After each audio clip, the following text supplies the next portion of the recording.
Não cometa os crimes pelos quais você cumpre sentença. O Deus lhe fará justiça. Eu não acredito em Deus. Não importa. Ele acredita em você. Esse é o diálogo entre o Abade Faria e Edmond Dantès, que eram companheiros de prisão no Castelo If. Bom, no vídeo de hoje eu falarei sobre um clássico da literatura mundial, que é esse livro aqui, com a capa belíssima, O Conde de Monte Cristo, de Alexandre Dumas, que nessa versão da editora Martin Claret conta com 1.300 páginas e é sem dúvida uma leitura essencial para todos aqueles que amam a literatura. O Alexandre Dumas, ele também foi autor do livro Os Três Mosqueteiros. Esse livro, O Conde de Monte Cristo, ele diz muito sobre inveja, injustiça, resiliência e principalmente vingança. Bom, contextualizando, a história se passa em Marsella, na França, no sul da França, na época de 1815. Nesse período, até fevereiro de 1815, Napoleão Bonaparte estava exilado na Ilha de Elba, porque ele tinha perdido a Guerra da Coalizão e ele, sem o apoio político, ele foi exilado, foi enviado para a Ilha de Elba, enquanto que Luís XVIII era o monarca da época. Então, todos aqueles que eram vistos como agentes bonapartistas eram vistos como um inimigo da monarquia. Pois bem, o livro se inicia quando o navio O Faraó ele atraca no porto de Marsella. O então capitão do navio tinha acabado de ficar doente e morrido durante a viagem. E o Edmond Dantès, que é o personagem principal do livro, ele era o primeiro imediato do capitão do navio Faraó. Então ele assumiu o comando do navio do Faraó e atracou no porto de Marsella. Edmond Dantès ele trabalhava para a Casa Morrel e Filhos, que era uma companhia de comércio que fazia as rotas de navio, comprando e vendendo utensílios. A partir do momento em que então capitão do Faraó faleceu, o senhor Morrel, ele cogita, ele pensa em colocar o Dantès como capitão, pensa em promover o Dantès como capitão do Faraó. Só que esse fato ele acaba despertando a inveja de duas pessoas. Primeiro, do Danglars, que era o contador do Faraó, era um homem ambicioso e sem escrúpulos, vamos dizer assim, e também de uma pessoa chamada Fernand. Isto é, quando o Edmond Dantès vai ser promovido, passa a possibilidade de ser promovido, ele automaticamente mudará de posto sob a ótica financeira. Então, ele passa a ter condições de casar com a sua noiva Mercedes. E é nesse ponto que entra o Fernand. Fernand era uma espécie de primo segundo de Mercedes e declaradamente apaixonado por ela. Então, isso acaba despertando o quê? A inveja no Fernand por conta de o Dantès vir a casar com a mulher que ele ama, que o Fernand ama. Então, Danglars e Fernand, eles traçam um plano para tirar o Edmond Dantès do caminho.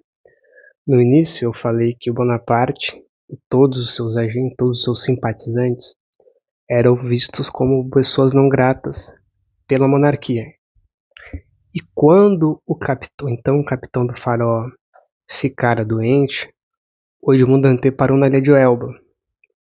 E como um último pedido do capitão, o Dantès, que é o personagem principal, eles têm um encontro rápido com o Napoleão Bonaparte E nesse encontro, ele entrega uma carta a Dante, que deveria ser entregue por Dante a uma pessoa em Paris.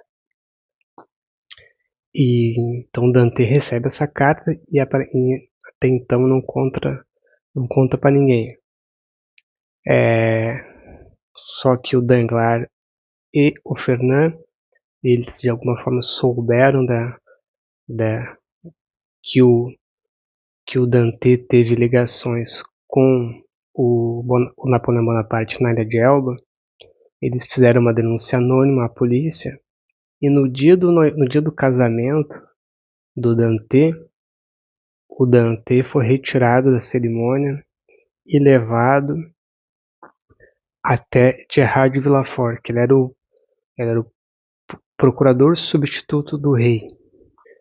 E lá, o Gerard de Villefort, que aí se revela um personagem importante futuramente quando inicia o processo de vingança de Dante, ele interroga o Dante, pergunta se realmente ele tinha recebido uma carta e para quem ele iria levá-la.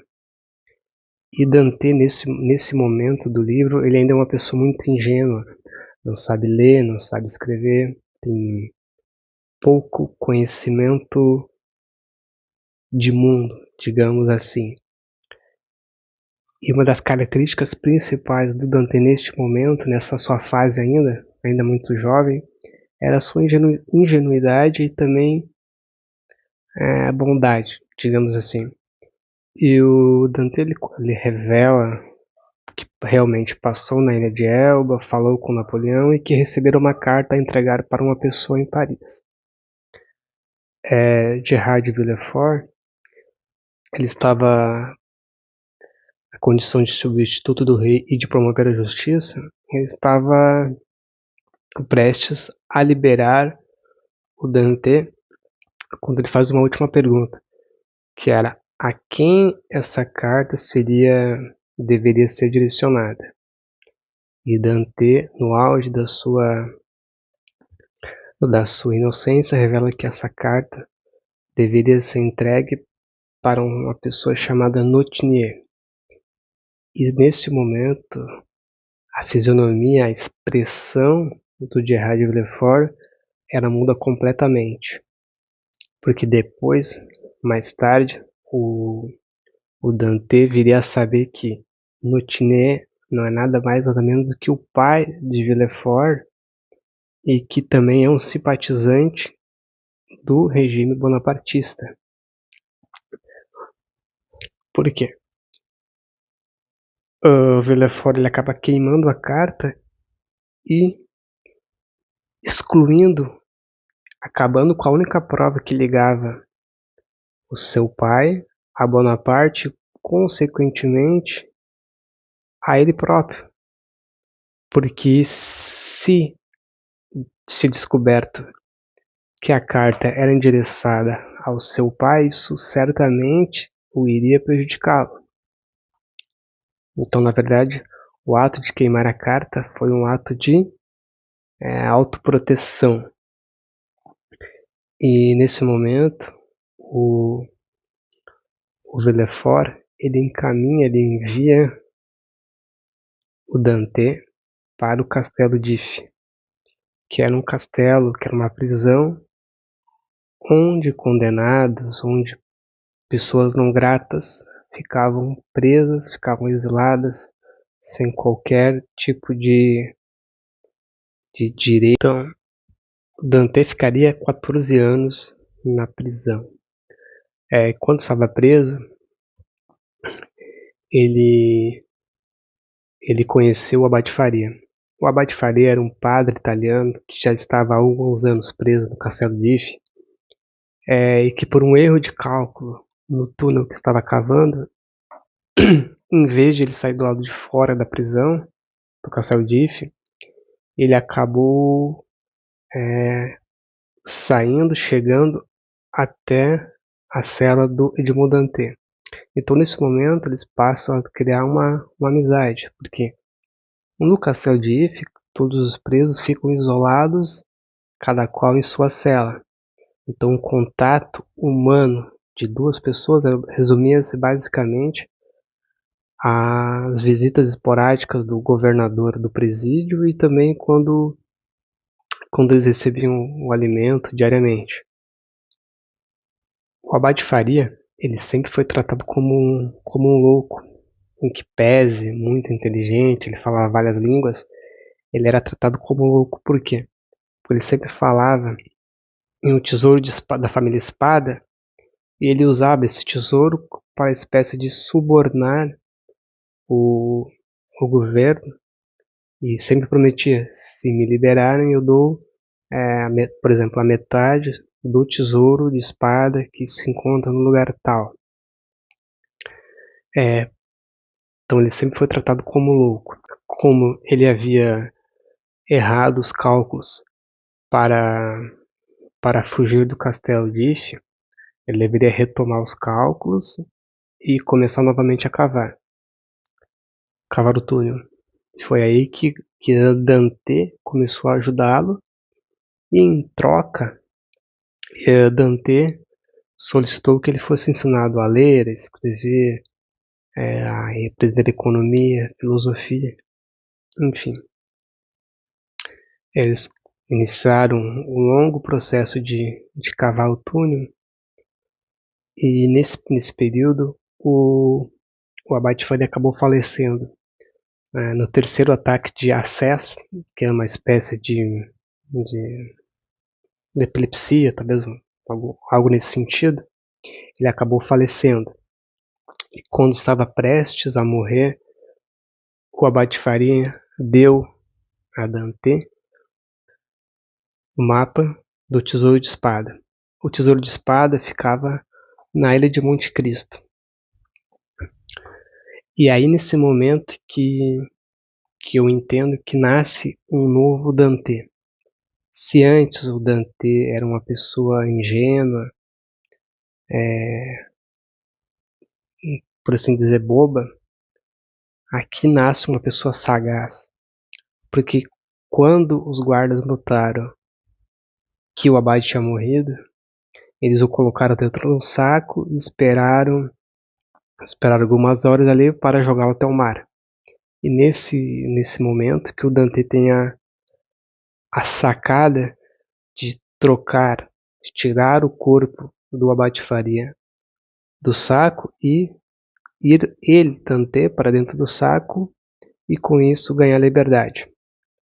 E, e de fato, o plano do Dante acabou dando certo. Eles o jogaram ao mar e como o Dante era uma pessoa que o mar era uma extensão da sua vida, digamos assim, ele conseguiu, ele foi jogado ao mar e conseguiu sobreviver. E Dante, então, consegue parar numa ilha próxima e é ajudado por uma pessoa chamada de Luigi Vampa, que era um bandido famoso da época.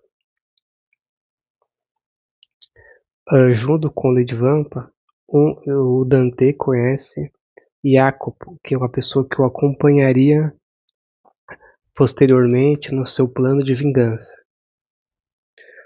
Dante então ele volta para Marselha para 14 anos depois, 14, 15 anos depois, para encontrar seu pai, ver como estaria sua noiva Mercedes. Ele acaba percebendo que muita coisa mudou. O Sr. Morrel, que antes era uma pessoa rica, estava prestes a falir, porque à exceção do navio Faraó, os seus outros navios acabaram naufragando, e com isso ele estava prestes a falir. O pai de Edmond Dantès acabará morrendo de fome, e também Mercedes acabou se casando com Fernand. Então, por mais que com o tesouro de espada que o Dante encontrou na ilha de Monte Cristo, ele passou a ser uma pessoa muito rica, mas também o que mais importava para ele naquele momento não era a riqueza em si, mas era o quê? Promover vingança, principalmente contra o Danglars, o Fernand e o Gerard de Villefort, que os três, juntos, cada um com o seu papel, acabaram promovendo uma articulação que levou o Edmond Dantès até o castelo de If. Neste momento, o Edmond Dantès, ele não simplesmente tenta iniciar um plano de vingança, ele começa a estudar essas pessoas e se aproximar, objetivando não cometer erros e fazer um plano tão astuto quanto possível para que ele sofra na mesma intensidade do que ele sofreu quando foi enviado para o castelo de If. Bom, nesse primeiro vídeo eu trouxe basicamente os acontecimentos que levaram o Edmond Dantès à prisão e ele ter conseguido ficar rico a partir do momento que ele encontra o tesouro da família Espada na ilha de Monte Cristo, e daí porque ele passa a denominar-se como o Conde de Monte Cristo. No segundo vídeo, eu falarei sobre o processo de vingança, todas as fases da vingança que o Edmond Dantès promove principalmente contra Danglars, Fernand e Gerard de Villefort, que foram, como eu havia dito, as pessoas que promoveram a desgraça de sua vida, que culminaram com ele ficando 14 anos preso no castelo de If.